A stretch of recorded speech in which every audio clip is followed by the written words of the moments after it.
CBT 2024 में क्या normalisation होगा कि नहीं होगा? सर आप हमें बता दीजिए, क्या नॉर्मलाइजेशन से नंबर बढ़ेगा या नंबर घटेगा? आखिरकार क्या क्या सीन इस बार होने वाला है? तो बच्चों इस सेशन में डिटेल में आपको समझाने वाला हूं कि क्या नॉर्मलाइजेशन होगा या नहीं होगा नॉर्मलाइजेशन, या किन किन बच्चों का नॉर्मलाइजेशन हो सकता है। तो डिटेल में चर्चा करेंगे, लेकिन उसके पहले सबसे पहली बात हम लोग कुछ एक चीजों को देखते हैं। अगर आप लोग कुछ टाइम पहले देखते तो जब सीबीटी का ब्रोशर आया हुआ था, तो सीबीटी के ब्रोशर में क्लियर कट ये बात लिखी हुई थी। इनफैक्ट जो यूजीसी के चेयरमैन है उन्होंने भी ये बात बोली थी कि नॉर्मलाइजेशन इस बार नहीं होगा, क्योंकि इस बार मोस्ट ऑफ द पेपर हम लोग ऑफलाइन कंडक्ट कराएंगे। और ऑफलाइन पेपर में जनरली एक सेट होता है, ऑब्वियस ही बात है, सेट तो कई सारे होते हैं, लेकिन क्वेश्चन लगभग सिमिलर ही होता है सब में, तो वहां पर नॉर्मलाइजेशन की नीड नहीं होती। तो मीडिया रिपोर्ट ये सबने ये चीज छापा कि इस बार नॉर्मलाइजेशन सीबीटी में खत्म हो जाएगा। लेकिन जब हम ग्राउंड रियलिटी पे आते हैं तो ग्राउंड रियलिटी कुछ अलग होती है। ग्राउंड रियलिटी कैसे? 15 तारीख को हर एक जगह पर इंडिया में पेपर हुआ, लेकिन 15 तारीख को दिल्ली में पेपर नहीं हुआ, तो दिल्ली वाले बच्चों का अलग से पेपर हुआ। सेम इसी तरीके से 16 तारीख को भी पेपर हुआ। 16 तारीख वाला पेपर कई सारे बच्चों का बहुत अच्छा गया, कई सारे बच्चों का अच्छा नहीं गया। अब ये जो बच्चे 16 तारीख 17 तारीख ये वाले बच्चे, ये अब क्या सोच रहे हैं कि सर हमारा पेपर तो पहले हो गया, लेकिन जिनका 29 तारीख को पेपर हुआ है उनको तो ज्यादा टाइम मिल गया। इसका मतलब क्या नॉर्मलाइजेशन होगा कि नहीं होगा? अब यहां पर डिस्पैरिटी क्रिएट हो गई, यहां पर डिस्क्रिपेंसी आ गई एनटीए के ऊपर कि क्या नॉर्मलाइजेशन होगा कि नहीं होगा।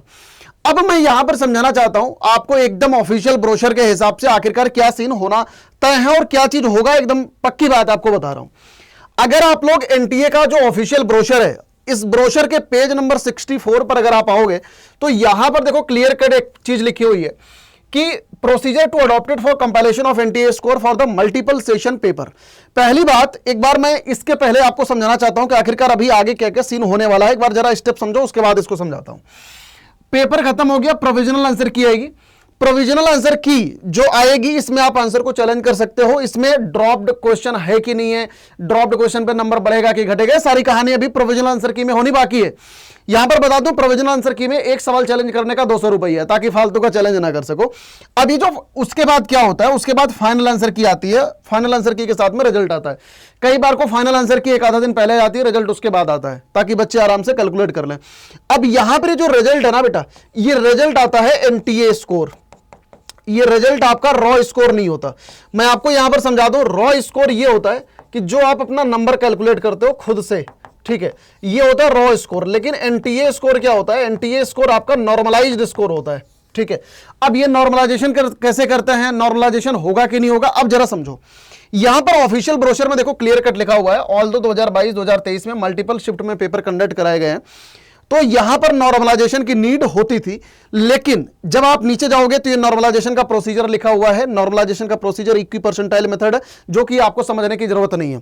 समझने की जरूरत क्यों नहीं है? क्योंकि इसको बनाया बहुत एक्सपर्ट लोगों ने, मतलब समझ रहे हो, senior professor Indian statistical institute Delhi, सबसे बड़ा इंस्टीट्यूट है स्टैटिस्टिक्स का, senior professor IIT Delhi, university of Delhi, इतने सारे लोगों ने मिलकर ये फॉर्मूला बनाया। तो यार बड़े बड़े प्रोफेसर्स ने मिलकर बनाया, तो फॉर्मूले में कोई दिक्कत नहीं होगी, ठीक है। फॉर्मूला अच्छा ही है, तो इसको तुम मान लो कि अच्छा फॉर्मूले पर कोई डाउट मत करो।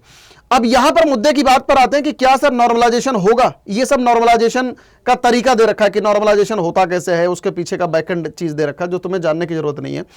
यहां पर ये वाली लाइन पढ़ो, ये है page number 72। The NTA is planning to do CBT 2024 examination in a single shift for language subject GT. अगर यहां पर नॉर्मलाइजेशन की नीड जो है नहीं, लेकिन लिखा है however under unavoidable circumstances if any subject is conducted in multi shift then normalisation will be done. यानी कि केमिस्ट्री के पेपर में, इंग्लिश के पेपर में, जीटी के पेपर जहां जहां कहीं पर भी हुआ है उसमें नॉर्मलाइजेशन हो सकता है। The performance of every candidate will be evaluated using the EQ percentile method। Method तो वही है।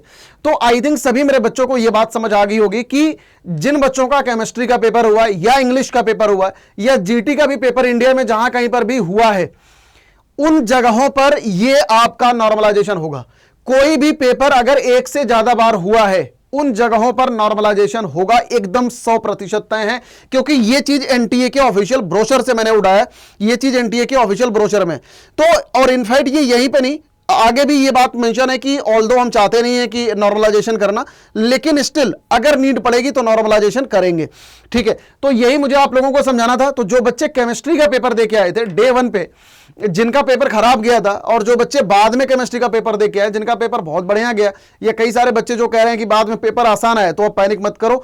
अगर तुम पहले वाले शिफ्ट में हो तो तुम्हारा नंबर बढ़ने का चांस है, ठीक है। अब वो अलग बात है कि हो सकता है कि ये वाला पेपर आसान है या वो वाला आसान है, ये तो अब जो हर दिन का जो टॉपर होगा वही डिसाइड करेगा, समझ रहे हो। तो अब ये बात ध्यान रखना सभी मेरे बच्चे, आपका नंबर अभी भी बढ़ने का चांस है। जिनका इंग्लिश का पहले पेपर बहुत बुरा गया था, अब उस शिफ्ट में अगर मान लो सबका ही बुरा गया है, तो फिर वो तुम्हारा नंबर बढ़ने का चांस एकदम पूरा पूरा है। सेम इसी तरीके से केमिस्ट्री का भी है, ठीक है। तो यही बात मुझे समझानी थी। आई होप सभी बच्चों का डाउट क्लियर हो गया होगा। Thank you so much for watching this session. God bless you all सभी मेरे बच्चों को।